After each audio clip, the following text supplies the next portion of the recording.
Ladies and gentlemen, my name is NicoNicoNico, but of course you can call me Nico.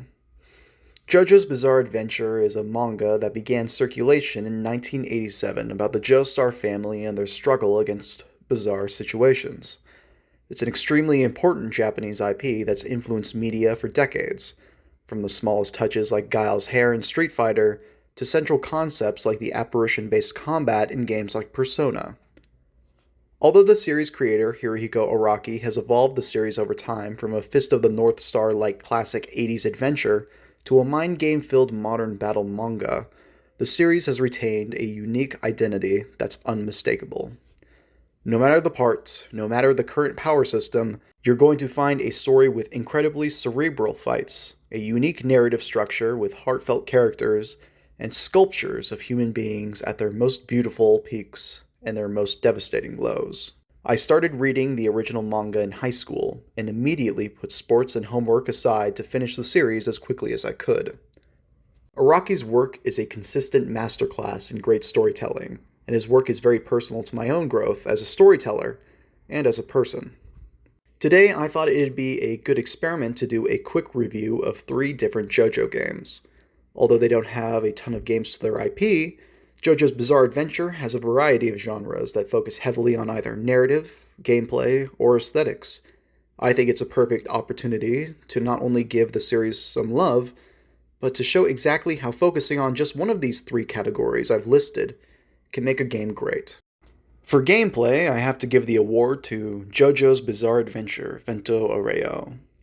This is one of the more obscure games on this list, at least for English speakers.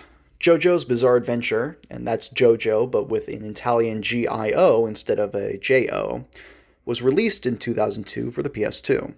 This game is an episodic boss battle-oriented 3D beat-em-up. There aren't average enemies, instead there are only one-on-one boss battles between stand users, just like in the manga. It was never released in the US officially, most likely thanks to Prince. One thing to note about JoJo's Bizarre Adventure is its overall aesthetic. Araki had carved out his own drawing style that looked a far cry from his 80s era giants by the time Part 5 came around. Every character looks, dresses, and poses like a runway model. Not only that, but Araki has a real soft spot for Italy, and you can see it clearly in Part 5. Every landscape, every building, everything about the setting has some real effort and research poured into it. So I understand the decision, especially with the PS2's limited hardware, to make the art style cel-shaded. It couldn't have been easy to translate the intricate art style of a console not known for its graphical fidelity, so making the choice to use a more cartoony art style that can recreate the look Araki was going for with less work, I get it, don't get me wrong. In some ways it holds up rather well. But I still feel as though, especially with a game that has relatively little in the way of objects on screen or areas to create by hand, you could have chosen better as a designer. I mean, games like Devil May Cry, Nocturne, Metal Gear Solid, these all had a lot more going on with a huge amount more content-wise. I feel as though if you took a page out of their book models-wise, lose the cel shading and try to get some more detail into the characters, you'd have a much better translated art style. To be fair, the games I listed are established video game franchises, and I don't know the skill level behind the team of Vento Arreo or how much less time they might have had, but as they stand, the models are lacking and really only translate Araki's style serviceably. The music is good. The sound effects are fairly well done. I would have made Giorno's VA Narantia's, but at the very least, the anime doesn't make the same mistake. Overall, aesthetically, the game feels serviceable. The story is, well, it's Part 5, Vento Arreo. The community around JoJo's has this in-joke. Part 6's fights suck, but the story's great. The saying is reversed for Part 5. Although I don't think the cel-shaded art looks very good, I can't deny they put some love into trying to recreate these cutscenes. There's hits and misses. Bruno licking Giorno?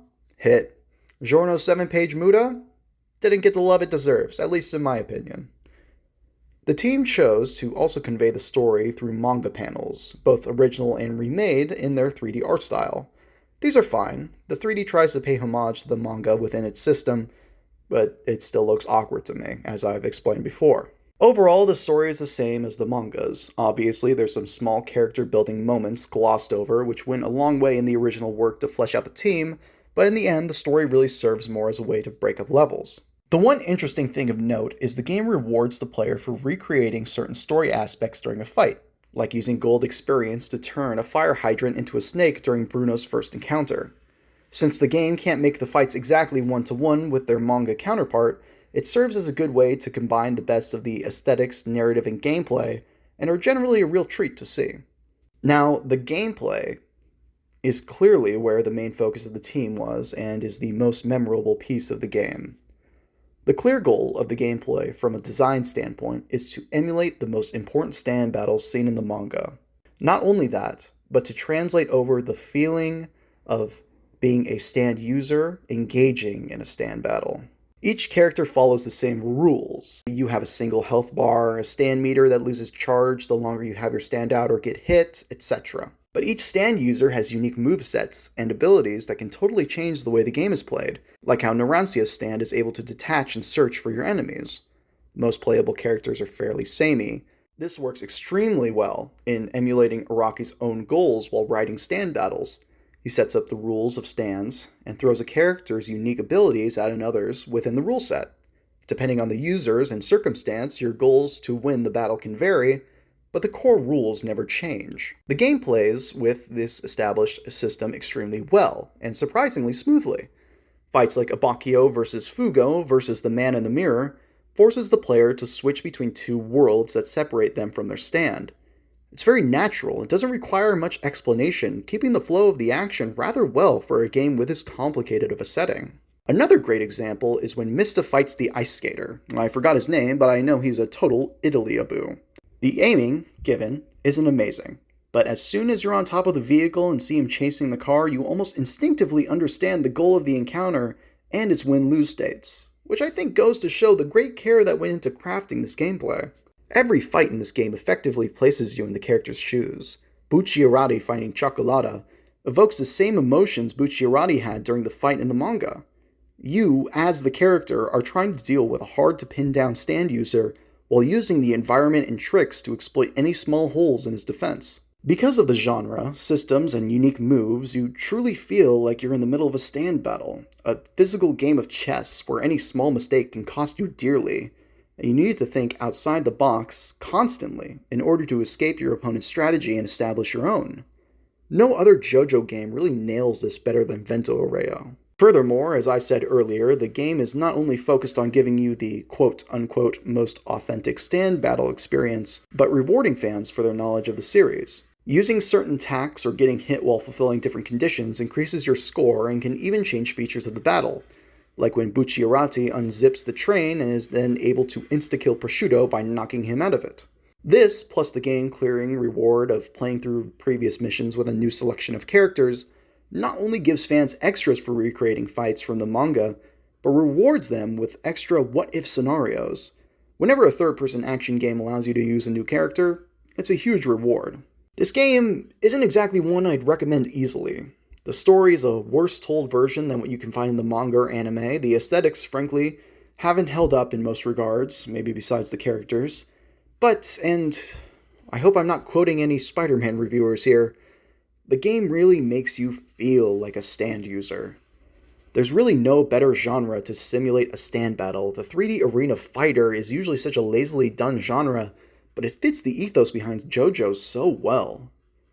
One-on-one fights requiring you to think not only on your feet but outside the box to win. This game is a real hidden gem, and I encourage any fan of JoJo's or character action games to give it a shot. Aesthetics, as always, are so undervalued. Not just in game design, every medium seems to have the artists and sound designers sitting in the background as unimportant or tertiary to those in the spotlight, besides maybe actual artists, making paintings. It's part of the reason I love manga so much. A single artist, maybe a writer, an editor, but more than often a single person, is putting their all into a single artistic vision. No actor stealing the spotlight here, just one singular vision being crafted by an artist. Araki's visuals have always been stunning. Ever since I saw Jonathan Joestar wearing 4 hats at the same time, I realized I was in for a real treat. I watched this guy draw panels in steel ball run while referencing Roman statues. Greek statues? Far too many imperfections for Araki-sensei.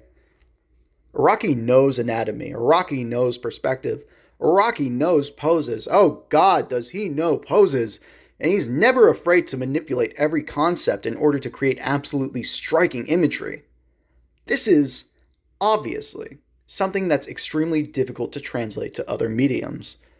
God, do not get me started on that live-action Part 4 movie.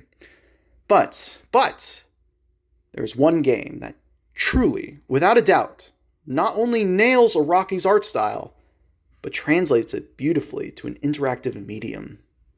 That game is JoJo's Bizarre Adventure All-Star Battle, a 7th generation 2.5D fighting game.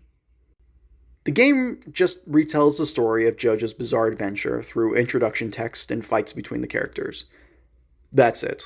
I applaud them for taking on the monumental task of retelling over 20 years of JoJo, but they clearly chose the laziest route. The characters are all represented well in their personalities. I'll go into it later, but the characters have the occasional quip they never said in the manga. The game does a good job of creating lines between characters that any fan would like to see. There's never really a new line in the game that I didn't really believe the character would say, maybe besides Joseph's reference to the room, which was the style at the time.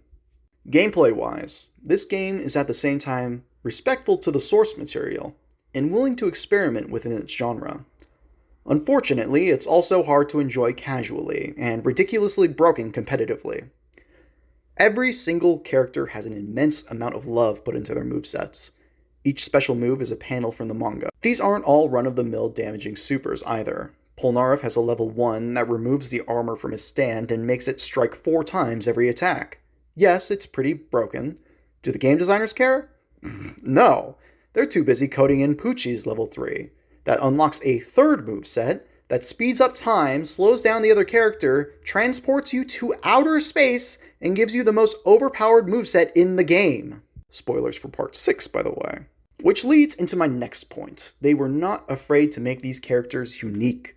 For one, they include different character types depending on their fighting style, like Hamon and Stans, which either builds meter or unlocks a secondary moveset respectively. This also makes unique variations, like vampires and pillarmen, that have their own benefits but lose health permanently to Hamon.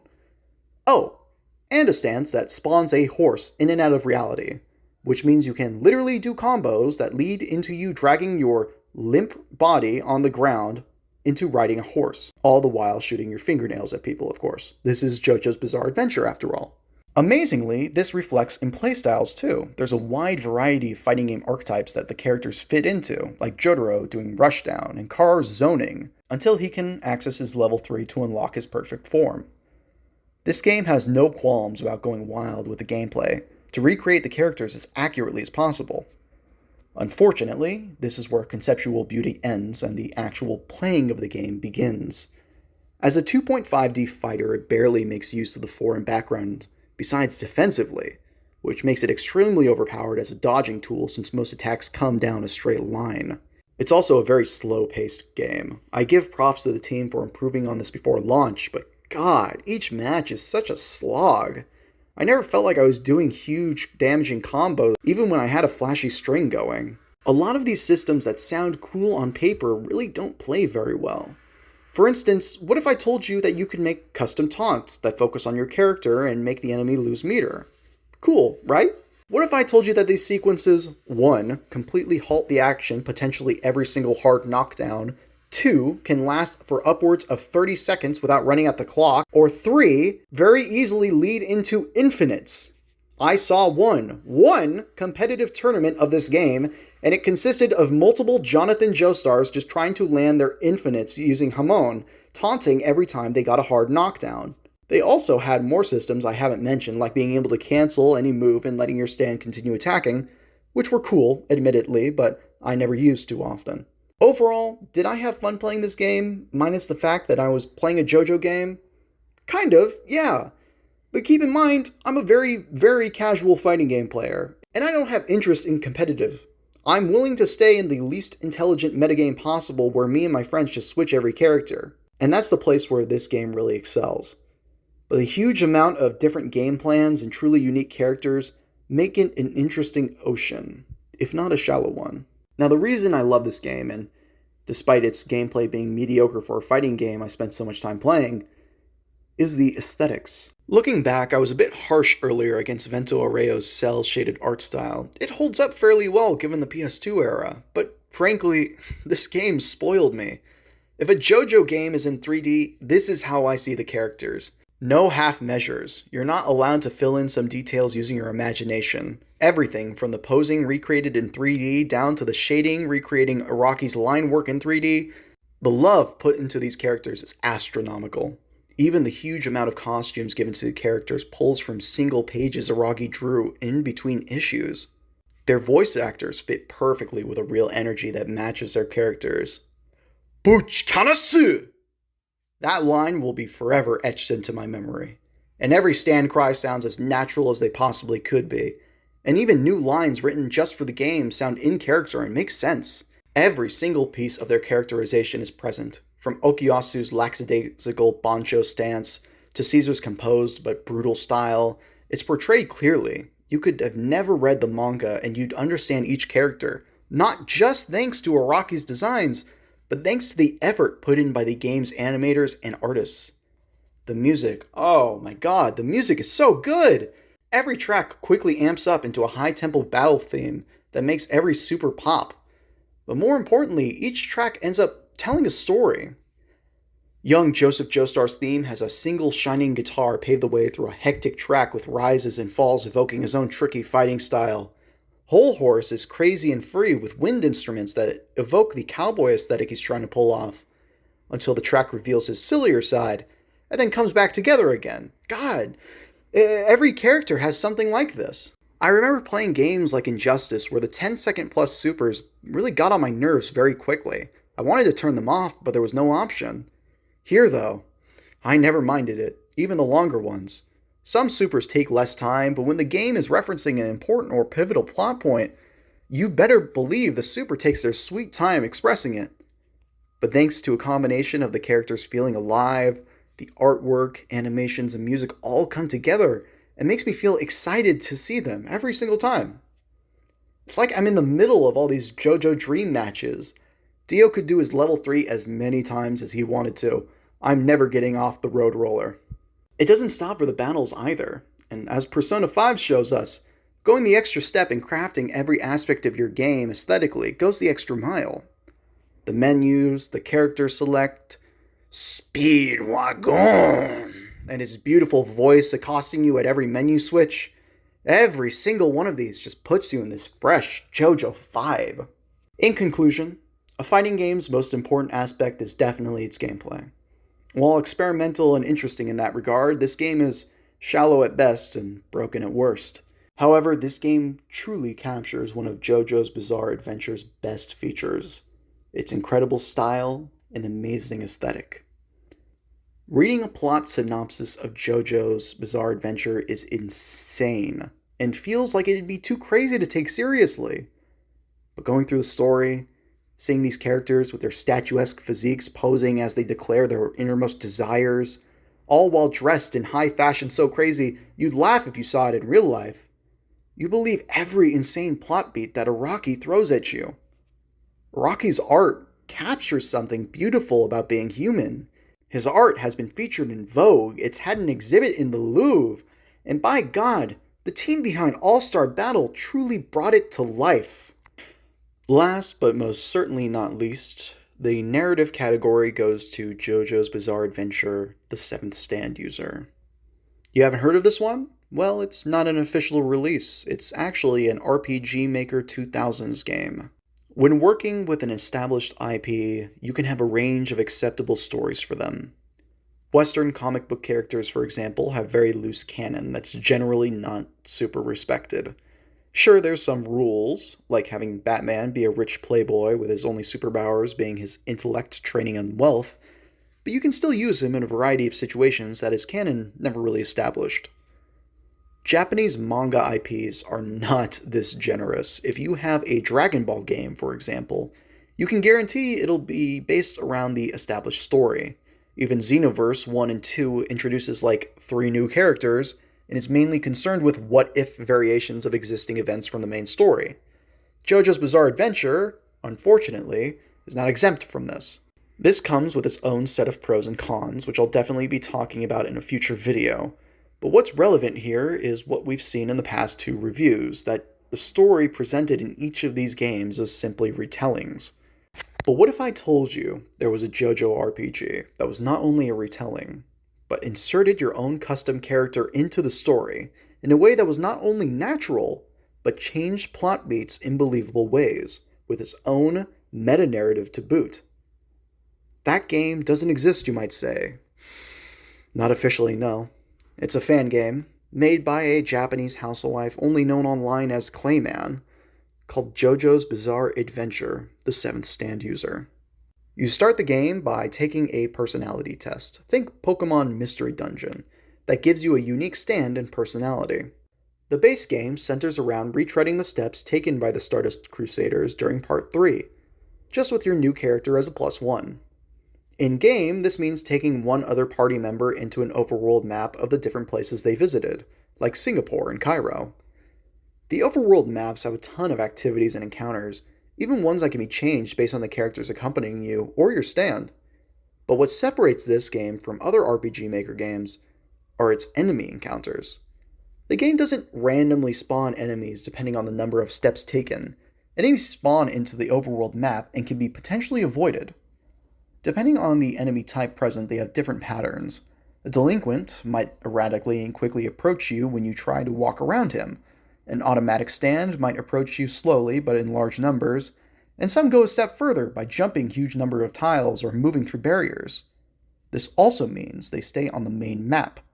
So if you run from a battle, they're still going to be there. If you don't move fast enough, they'll just fight you again immediately.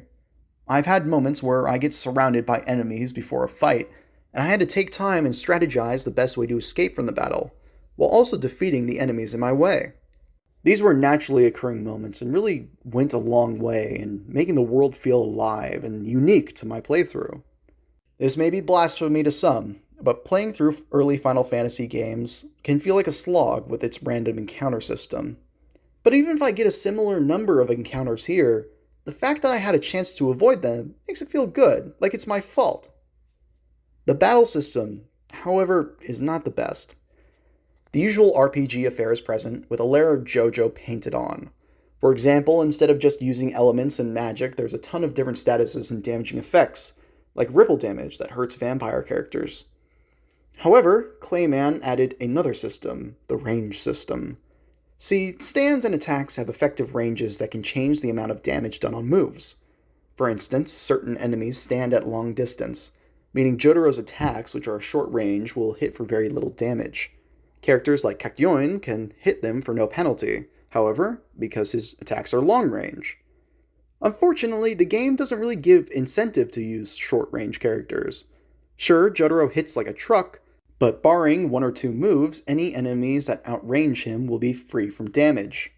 I'd have preferred if maybe there was a different kind of penalty for using long-range moves on enemies who are closer. Maybe an accuracy penalty, or they cost more SP to use rather than short-range moves. But alas, as it is, it feels like a system that could have used a few more revisions. The game has an interesting way of handling difficulty as well. You can go through the game and let events play out like they did in the manga, which results in a lot of events simply being handled by the main characters. However, depending on your character, stand, and choices in dialogue, you can change how events play out and put yourself in more dangerous situations that have a real chance of overwhelming you if you're not careful. If you manage to win these difficult encounters, you get a token from the game that gives you a lot of unique prizes later on down the line. It's a great way to handle a dynamic difficulty, letting players take the easy route, but also rewarding those who want to really face a challenge. One last thing I wanted to touch on is how the game handles healing. Since you have a 50-day time limit, sleeping at an inn makes you miss a day. This makes you think, okay, I just won't sleep. However, given the huge amount of content in each overworld, the fact that mini-bosses and enemies are everywhere, and HP and SP refilling items are either rare or ineffective, this leaves the player with an interesting choice. Risk wasting time, or soldier on and potentially get overwhelmed by an ambush. It creates a great moment-to-moment feeling of decision-making that, while 50 days felt generous, might give you more mileage. Overall, although the actual combat feels like an average RPG Maker game with an extra annoying system on top, the design overall makes a lot of interesting decisions that make for a unique and, dare I say, replayable RPG. This is where the game's faults really come into view. The game is based on the Part 3 manga, but it was also created by a single woman. As such, she decided to make the entire game in black and white. Now, there are some positives to this decision. For one thing, she was able to save herself a lot of work. Not only did she reuse drawings from the actual manga in natural ways, the black and white meant any art she had to make had consistency with the game's look and Araki's drawings. In that sense, it was a very clever decision. As a player, though, it's kind of rough to look at. On the overworld, you get admittedly detailed sprites. However, you're going to have to not only look at them in black and white the entire game, but also realize the game presents a lot of events as cutscenes with non-moving sprites. Clayman tries to give the cutscenes life by making the sprites jump around and animating flames and such, but in the end, most of the work is left up to the text box's description. Text which, I have to mention, looks horrible in English unless you patch it. It's basically unreadable. I did play through the entire game with it though, which should speak volumes for the game's quality in other areas. The battles are where a lot of the good artwork lies, not just the manga panels ripped from Araki's own work, but Clayman's own drawings, which, occasionally, out of place, are consistent with Araki's look and have their own unique charm to them. The stand designs are a real standout and a great example of what I'm talking about. Red Garland, Sonic Youth, Carpenters, Miracles, they're extremely consistent with designs from this time period. And if you told me they were in the manga and I just forgot the fight, I might just believe you. The music is nothing to scoff at either. They're great tracks and they provide absolutely wonderful backing to the action. They really help bring these moments from the manga to life. A scene where two characters in a bar standing around turn and walk towards each other sounds kind of dull with just overworld sprites. But the music gives us that funky rock feel that even the Part 3 anime used and abused so effectively. Given it didn't work out this well every time, and I had a particularly nasty glitch that changed the speed of the music whether or not I full screened the game. But overall, the game adds tracks in extremely good ways that enhance what should really be lackluster scenes. Overall, this is unfortunately the area of the game that a lot of effort was cut out of. I understand the decision to make it like this, and I admire how the aesthetics can still suck you into the world. However, it's definitely not the main draw of the game, and in a lot of ways, holds back the final product. To understand what made this game and its way of retelling the original story so unique, you have to understand the great lengths this game takes to flesh out its characters. It happens in 3 ways. First, the original cast have their personalities rocketed up to 11. I'm not talking about some lame fanfiction tier writing. As a real fan of this series, I can confidently say that Clayman understands these characters. Every small interaction that was skimmed over in the original manga is explored deeply here. For example, if you befriend Kakyoin, you can give him gifts like a Game Boy while he recovers after Endel. Obviously, this is a callback to his Derby fight, right? Well, Clayman takes it a step further and reveals how Kakyoin's video game hobby came from his loneliness as a child. The fact that his stand made him feel different to other kids led him to ostracizing himself, and also led him to more solo activities, like painting and, of course, video games. Araki doesn't go into small details like this, although he drops them into the story and lets readers infer. Clayman recognizes these small moments and uses them to flesh out characters. I like Kakyoin much more after playing this game than I did watching the anime, and it doesn't feel like I just fell into some fan theory hole. I feel like Clayman actually expanded on this character that didn't get a ton of fleshing out originally. Another example was when I was walking around with Jotaro in an overworld section. One of the enemies was an automatic submarine stand made for the game. Eventually, I actually found the user and we defeated him. It turns out the user didn't want this to happen. His stand was actually automatically going out to attack people. Jotaro, as anyone who's read Part 4 and beyond knows, has an interest in marine biology, and ends up connecting with this guy over his submarine designs. In the end, Jotaro got a friendship point, the enemies stopped spawning on the map, and I got to see a character trait that was previously totally unexplored in Jotaro in Part 3, brought to the surface in a very natural and fun way. Hell, even characters like Whole Horse have secret endings, and even assist you in fights if you take a specific path through the game. As your friendship grows with these characters, you not only get more interactions, but different endings, including ways to save some of the characters who die during the story.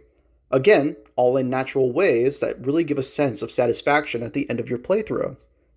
The second character I wanted to focus on is yours.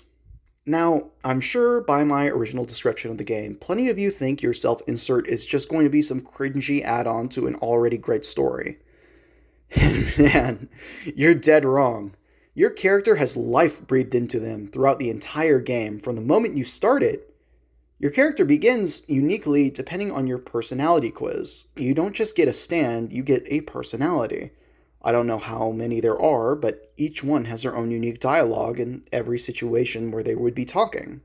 If you're a confident person that's upfront with people, you might get Red Garland as a stand, a close-range power stand like Jotaro's. Your personality matches this too, with your character having more brash and confident dialogue. Miracles, on the other hand, is a long-range stand that manipulates emotions. The character in turn is a timid weakling who, at certain points in the story, is literally too anxiety-ridden to make certain decisions that a more confident character would. That's not all. Dialogue decisions made in-game can change certain attributes as well. For example, if you tell Polnareff you can't swim, when you get into fights in water, you get a status effect that harms you for the whole fight. Why? Because you said you can't swim. You said it, and the game made it canon. My first playthrough, I made the mistake of asking my mom for stomach medicine, and because of that, the game gives you the attribute of having a weak stomach. Eating stall food, which is the primary way to heal in the game without sleeping, actually has a chance to status and hurt your character, making for a much harder playthrough. On top of this, you've got hidden morality meters, changes in dialogue based on friendship. I mean, the game literally shapes a character based on your choices. You stop being a wallflower that watches the action happen and become an active component in the story as you develop.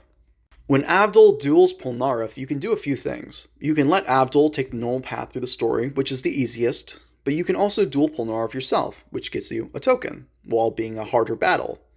On top of that, you can make things even easier and tell everyone in the group to jump Polnareff, which makes for, again, a much easier fight, but lowers your morality.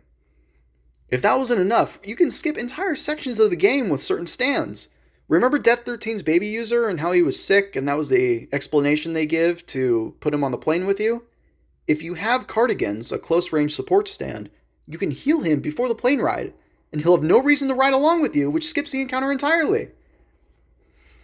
At first, I was worried while playing that my character was just going to be stapled on, but thanks to Clayman's writing, you can actively become a useful and loved member of this iconic team.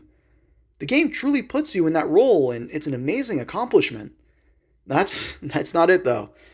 Finally, we're introduced to Clayman's own additions to the game in her original characters. As you play through, you begin to realize there's a lot of references to characters from other parts. In Singapore, you see the Passion Gang, for instance. At first, I thought these were cute callbacks, but that is until I stumbled upon Straheim in the game world, and he would have attacked me had I not had Joseph with me to calm him down. Eventually, he leads you to find that even more characters from previous parts have come back to life. Even young Speedwagon, who actually has his own unique category of hat-based damage, which is awesome. These previous characters, plus a handful of secret mini-bosses, lead you back to a secret character known as Vins. I don't usually care about spoilers, but I'm going to avoid specifics here. I want to talk about this in another video, and I really want to encourage people to play this game.